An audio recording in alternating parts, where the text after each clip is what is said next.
Buntovnik, idealist, komunist, saborski zastupnik, premijer, dugogodišnji predsjednik Socijaldemokratske partije, hrvatski političar Ivica Račan umro je 29. travnja 2007. od posljedica karcinoma bubrega.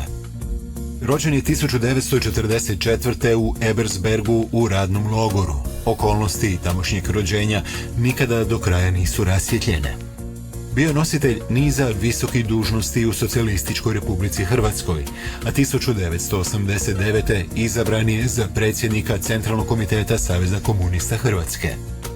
Godinu dana poslije u Beogradu nije želio ući u velikosrpsko kolo.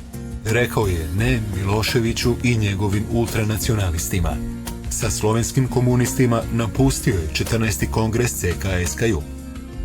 Hrvatska je lijepa naša za sve one koji u njoj žive.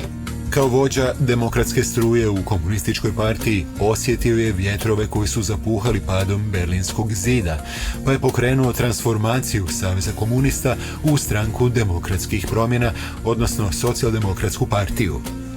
Zaslužan je za održavanje prvih višestranačkih izbora i za miran prijenos vlasti. Iz tog razdoblja politički protivnici često će mu izvlačiti sljedeću izjavu.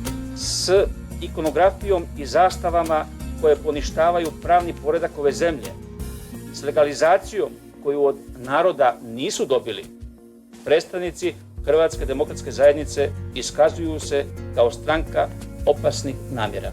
10 godina poslije, kao bivši komunist s bivšim proljećarom Draženom Budišom sklapa Savez za promjene. Dvotrećinskom većinom pobjeđuju na izborima 2000. i Račan kao premijer ulazi u Banske dvore i 4 godine uspijeva održati šesteročlanu koaliciju na okupu. Za njegova mandata Hrvatskoj je otvoren put prema Europskoj uniji. Mnogo bolje išlo je na vanjsko-političkom planu nego u zemlji. Strastven, ali ne i ostrašćen, bio je političar kojem su ideali i poštenje bili na prvome mjestu. Vlast se i može izgubiti, ali obraz se ne smije izgubiti.